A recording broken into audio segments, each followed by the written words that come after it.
Hi, everybody. Dave Power here. I feel like I'm in a time machine. Although it's the first time I ever saw Dick DeMarle sitting in the front row. I think that's definitely a first. What's it? Yeah. Yeah. What? So I wanted to be a part of this discussion and talk about the journey from profit to nonprofit. And one of the things I've learned, particularly in the last couple of days being here, is there's so much in common about what a lot of us have gone through in the same journey. So here's a graphic, quick story of what I've done since graduating from the GSB. I took a very conventional approach to my career.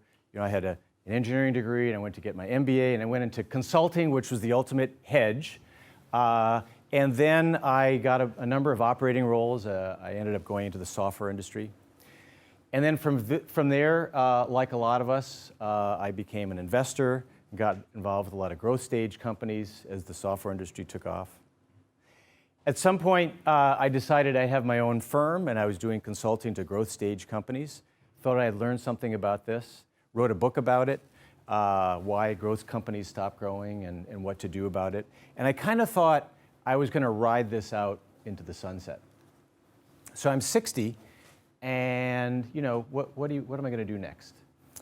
To answer that question, I have to tell you a little bit about kind of my personal life, which is that thing we do when we're not working.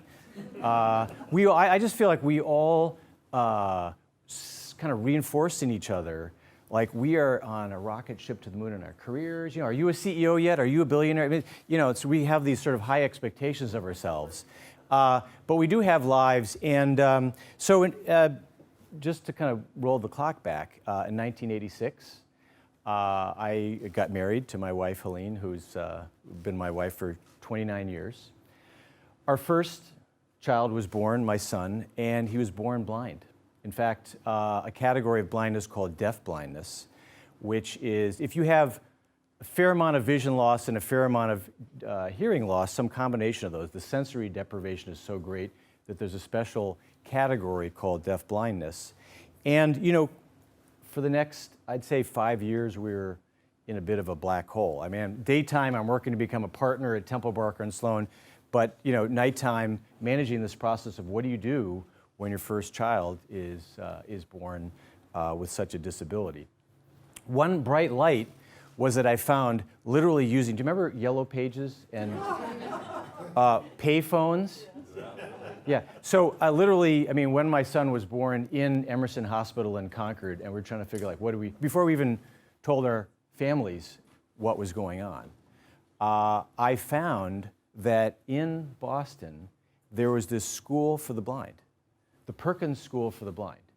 And, this turned out to be a really helpful resource for us, because not only do the kids need the kind of education you just can't get anywhere, but so do the parents and families.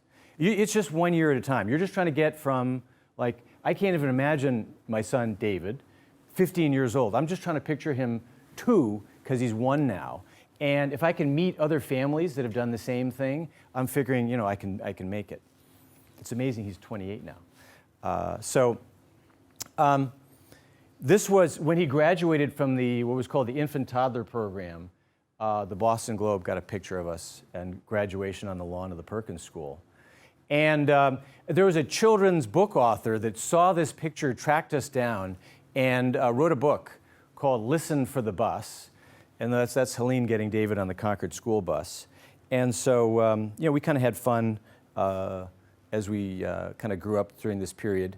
Now, the Perkins School was a great place for David, as it turned out. He met a bunch of friends. He, had long, tiring days with a full agenda. He actually was a residential student there for a number of years, which you kind of need to get the whole package of skills.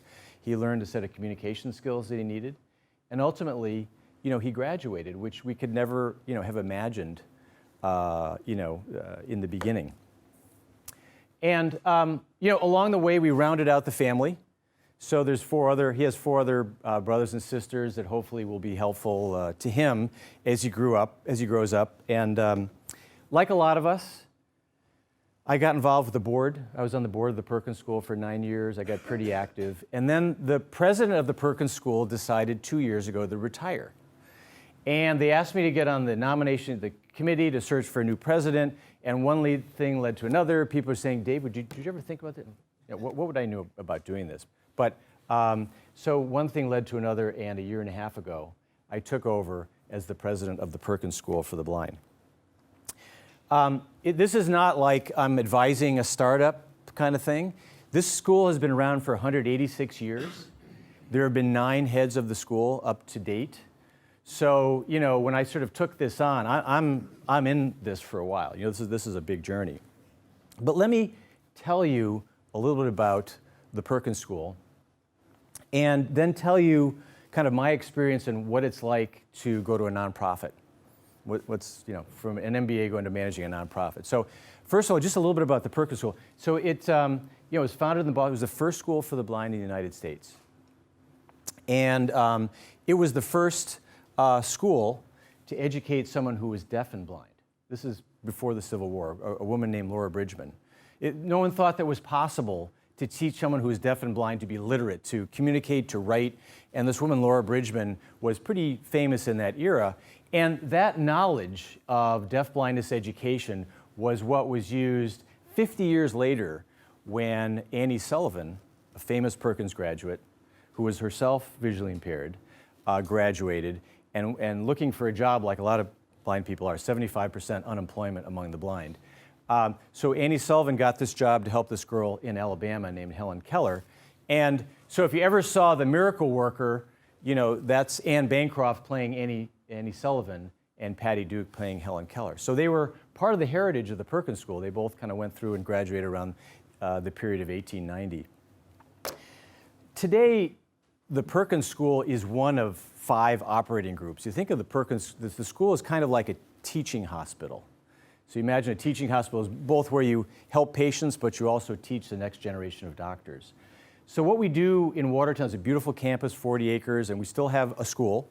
We still have teachers that go into the public schools locally.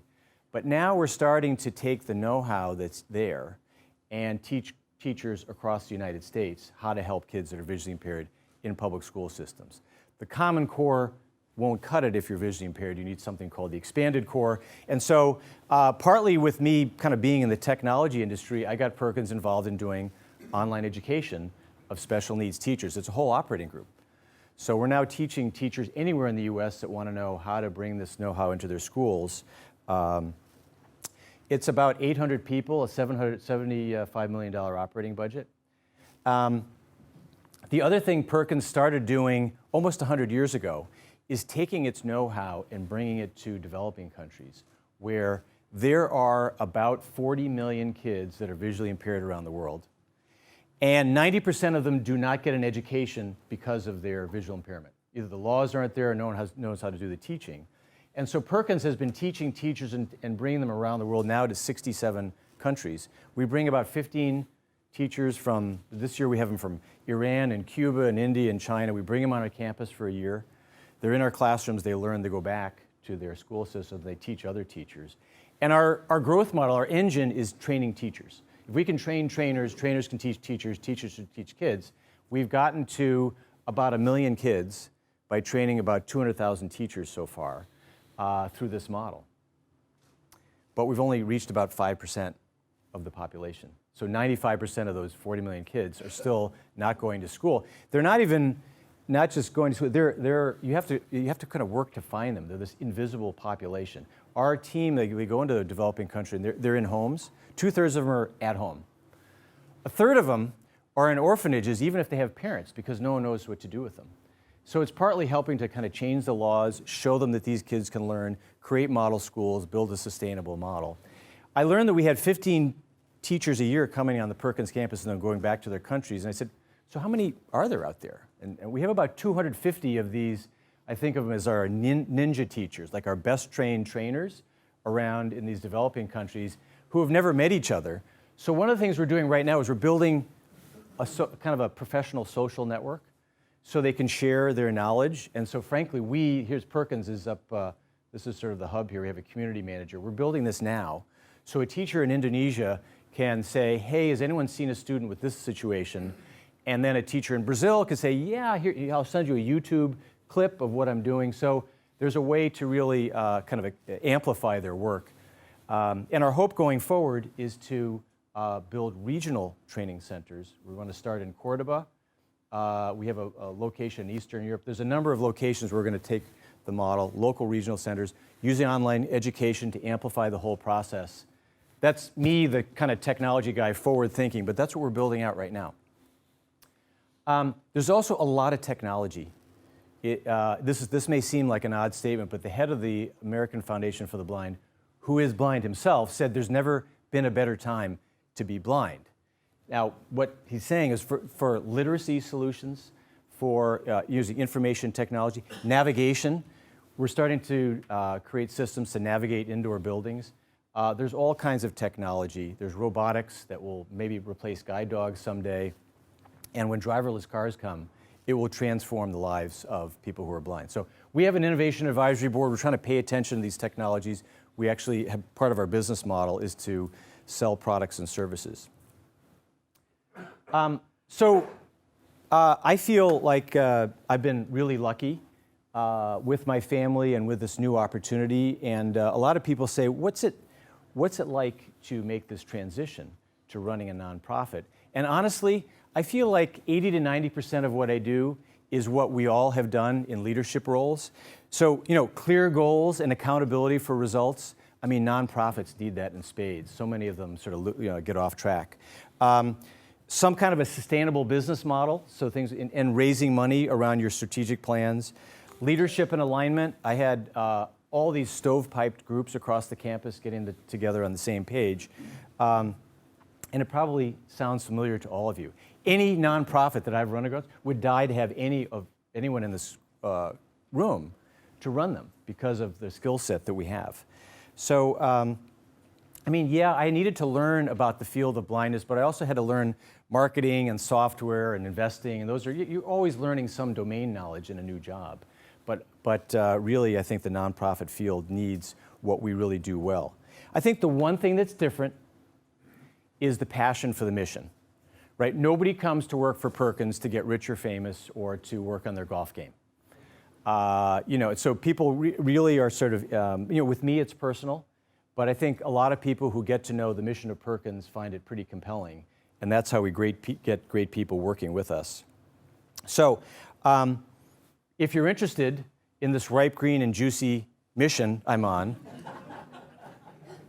look at perkins.org and you can read all about what we're doing. And in any case, please come visit when you come to Boston. I'd love to show you this beautiful campus. It was built in 1910, 40 acres, and show you a lot of things we're doing. So with that, thank you.